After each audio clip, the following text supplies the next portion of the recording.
In the 2019-2020 academic year, the BYU Research and Writing Center conducted 13,109 total consultations with 5,998 learners.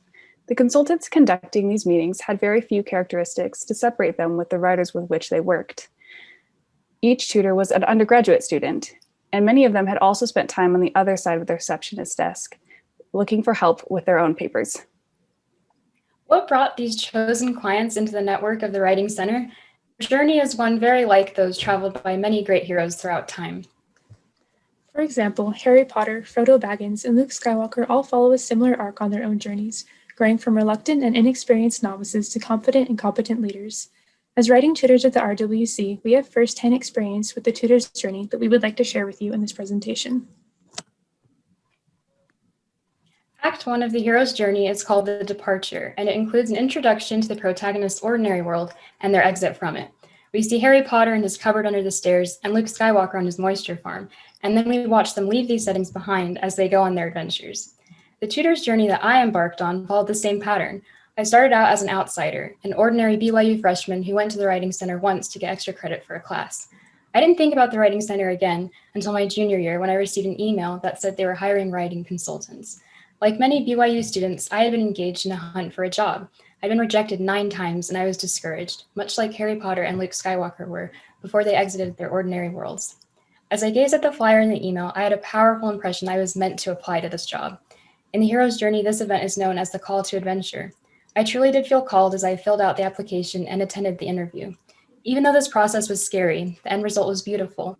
I was hired and I transformed from a disinterested patron to an eager intern. The second act of the hero's journey is all about the hero leaving their comfort zone and stepping over the threshold into an unfamiliar world. As a new intern, I definitely felt out of my comfort zone, and definitely not like a hero. In my first consultations, I felt like Luke Skywalker struggling to pull his X-Wing out of the bog, or Harry Potter trying to cast a Patronus. I stuttered through my consultations. My explanations were ineffective and led to awkward silences, and I just couldn't remember how to do APA formatting. Luckily, I was surrounded by mentors, supervisors, and writing consultants. They acted as Yodas and Dumbledores to me, nudging me along as I stumbled through my training. I moved from just observing to team consulting to finally and reluctantly doing my first solo consultation. I was absolutely terrified. As the student approached, I prepared for the worst. Then I took a deep breath, introduced myself, and just listened. I certainly wasn't perfect, but I was able to use what I learned and apply it to the students' needs. I felt a sense of accomplishment. I knew there would be difficult consultations in the future, times when I would be stumped or frustrated or confused, but I had a new hope that I could do it, because I already had. The third act is the hero's triumphant return. Frodo returns to the Shire, Harry returns to the ordinary world, and Luke returns to the Rebel base, all armed with the new skills and knowledge they have gained. At the end of our journey, we returned to the Writing Center, but this time, no longer as outsiders. I was no longer a writer seeking feedback on my Foundations of the Restoration book report. This time, I was the one with the green RWC lanyard proudly displaying my name. At first, tutoring on my own was an overwhelmingly imposter experience. I felt always unqualified, incapable, and like a fraud. As time went on, however, I grew in confidence.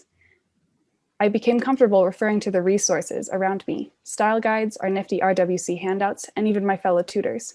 At first, I was terrified of admitting when there were things that I did not know. But the truth is that we are stronger and wiser together, and tutoring is not about knowing everything. It's about knowing where to find the answers. As I began tutoring, I recognized myself and the writers who came to me for help. The nervous freshmen unsure if they were ready to write their first college paper, the clients bringing in application materials as they prepared to commit to a major or minor, the students workshopping their resumes to apply to work at the RWC, and eventually the new interns who came to me to ask for help. I saw myself in their hesitancy and unspoken question, am I able to do this? Every time my answer was, you do not need to be perfect. In writing, tutoring, and existing, all we need is to be ourselves. Just like Harry Potter, Frodo Baggins, and Luke Skywalker, we didn't exactly feel like chosen ones. But with help from mentors and resources to guide us, experiences to push us out of our comfort zones, and challenges to help us grow and progress on our journey, we went from the outside in and discovered our power as consultants who can help others improve their writing. The resources and experiences we were provided with during our internship shaped us into better writers and humans. And looking back, we were able to see that it was all part of our own hero's journey.